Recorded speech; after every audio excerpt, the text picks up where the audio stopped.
DreAllDay.com. What's good, everybody? Dre Baldwin, DreAllDay.com. I just got done going through the simple daily dribbling drills. The first time I did that series, the whole series like that, in like 4 years. And a couple of them I messed up a couple times, but overall, I mean, you pretty much still keep it. But anyway, what I wanted to talk about in this video was just my mentality around working out and training. And I posted a couple of these like shorter vids on my Instagram. If you don't follow me on IG, it's at Dre Baldwin. But I want to make it for the YouTube audience where I talk a little bit more in detail. So for me, when I was first playing, nobody was around to teach me. This was like the mid-90s. There wasn't any YouTube videos to watch or social media to follow. It wasn't, as far as I knew, many people who had programs or products that I could buy, and even if it was, I ain't had no money, so I couldn't have bought them. So I just started going to the park by myself and just working out. And then I noticed that everybody would come in the evening and play pickup because that's when the sun went down. But I'm from Philly, and in the summertime it'd be too hot during the day on the asphalt and the blacktop. It was too hot.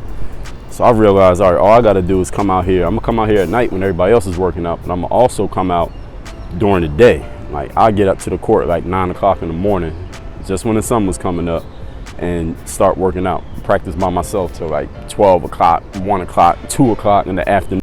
Go home, eat, relax for a little bit, play some video games, and come back out there in the evening and play pickup with everybody else. And that's really how I started to close the gap. I didn't really know what I was doing. I didn't have, again, nobody took me under their wing. Nobody in my family played ball. In my neighborhood, it was coaches, it was leagues and teams and stuff for the youth, but the coaches can only pick, basketball team only pick like 12 people, and they got to pick the guys who look like they got some potential, and I wasn't one of those guys, so I didn't have nothing I could learn from them. Nobody in my family, there was no old head who took me under their wing or nothing like that, so I just had to figure it out on my own. I'm gonna talk about that in a separate video, about just my mentality around it. But here I just want to talk about how I got into practicing. So again, I just showed up more often than everybody else, showing up earlier than everybody else when everybody else didn't want to show up. And I took that with me, like this was all through high school. So all through high school, just to be clear, there's a lot of players, I started playing around 14, graduated high school at 18 and went to college. And a lot of players complain that, I don't have a gym, I don't have a court to train at, I don't have a trainer, all these resources that they see other players having, but they don't have it. So they kind of feel like they're at a disadvantage, and it's kind of like an unconscious excuse that players have because they don't have those resources. And for me, it was like, I never even thought about it because look, this is what I got. Yeah, there's players out there who got a gym. Listen, there was players who lived on my block who had access to the gym because they were on the team and they would have practice and they could practice in the gym. Or the coaches would call them and say, yo, come in here and let's do this workout in this gym. But I was never called to go in that workout. So they was in the gym working out. And mind you, the gym building, y'all know recreation centers, the building is right there and the court is right next to the building. So these dudes would like be taking a rest during their workout in the gym inside, and they open the door just to stand out, get some fresh air. And I'd be out on the court practicing like, yo, what up? While they in the gym practicing, I'm out here by myself. And it was like, yo, that all went into my mentality, which overall was, I know the most important reason why I made it where I made it as a basketball player, to play professionally overseas and things like that. And I'm gonna talk about that in a separate video. So that was through high school. I was just working out outside. In the wintertime when it was too cold, I played basketball in gym class in school, and that was it.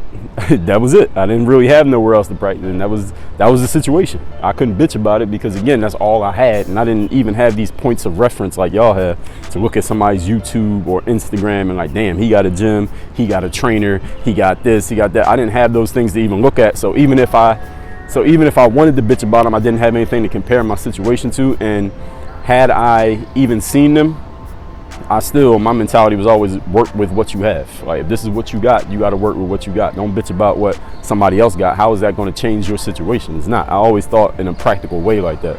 And then in college, I finally had access to a gym my first year at Penn State Abington, and nobody on my team worked out.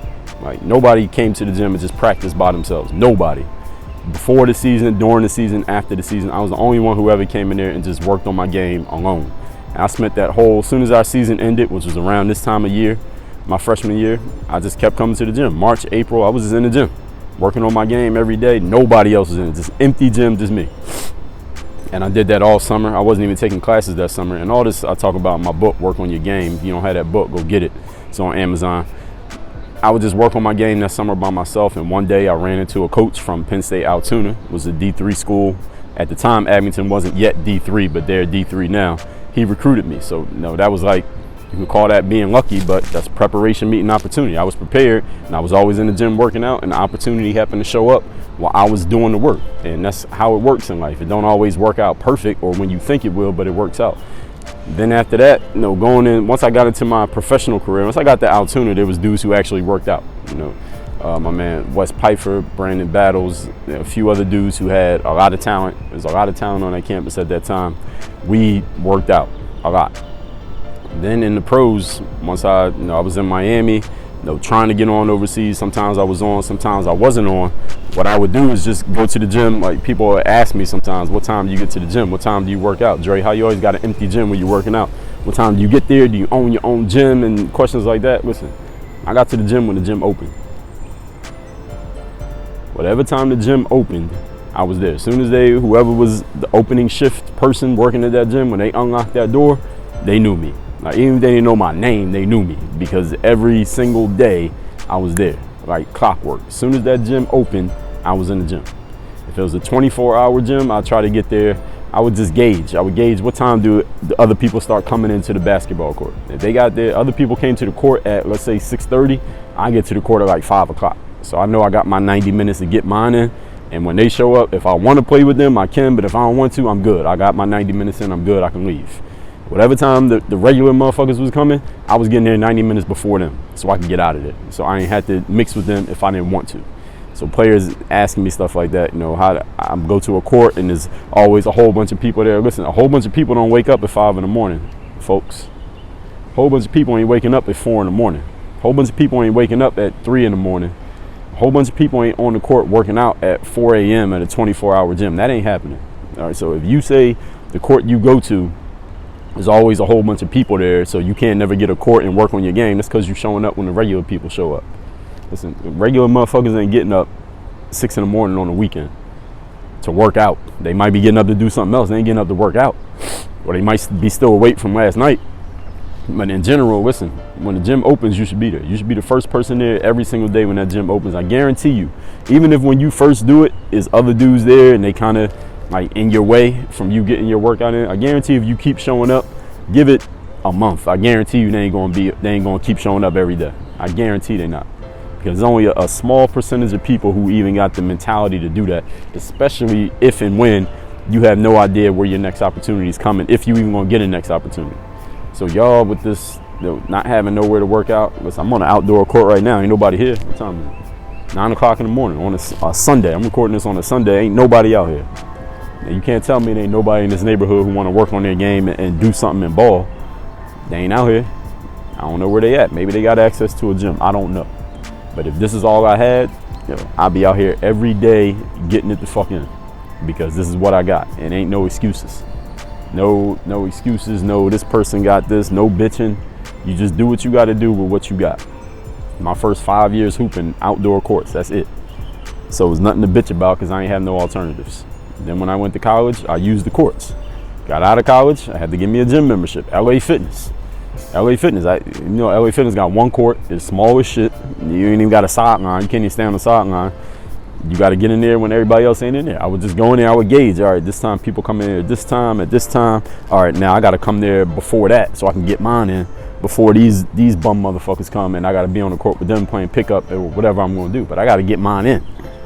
Y'all got to figure that out. How you going to get yours in? You got to go to a different gym. You got to go to a different court. You got to call around. You got to get on Google. Do what you got to do. Because if the goal is I got to work on my game so I could go somewhere and ball, then that's the goal. Or is the goal, I got to find a situation that is better than mine so I can complain about it? What's the priority? And it's really that simple. I mean, I know a lot of players sometimes don't like hearing that, but you ain't got to like hearing it. That's the fucking point. If everything I told you was something you liked hearing, then you probably wouldn't get no better, because it would keep you in your comfort zone. So that was my mentality around working out. And the last thing, I didn't really like working out with other players. I didn't work out with other players too often. I would meet somebody every now and then who would talk like they wanted to work out and get it in, and I'm like, all right, let's do it. Not invite them to a workout, and I'd see, but usually it wouldn't last more than 2 or 3 workouts, and then they wouldn't want to get up, or they had something else to do, or they had to go to work, or they was up late the night before, or they was they had an argument with their girl, or they moved out. It would be something. Most of the time they wouldn't even last. And even when players was asking me if I wasn't really feeling their game, if I didn't think they were serious, I wouldn't work out with them. I don't care if they asked me, I'd be like, I don't know. I wouldn't really give them an answer. And they text me, I wouldn't respond. They called me, I ain't calling back. Because I didn't want to work out with nobody else. That was part of my edge mentally, was to get it in by myself, because I knew I was doing something that most people wasn't doing on a consistent basis. Maybe not that day. I could put my whole workout, how many workouts I put on the internet? Yeah, you could take my whole workout and do it, but are you gonna do it every day like I did it for 15 fucking years? Probably not. That was my edge. But that's my mentality around working out. I wanted to put that again on camera for you YouTube watchers so that it's said. But then I want to talk about my mentality. I'm gonna do that in a separate video. Work on your game. DreAllDay.com. My book, Work on Your Game, Using the Pro Athlete Mindset to Dominate in Business, Sports, and Life, is available now where all books are sold, physical, digital, and of course the audiobook, 100% done by me. If you have learned from these philosophies, the mental game, business, sports, life, anything you do, this is the book for you. Go get it now and work on your game. Dre all day.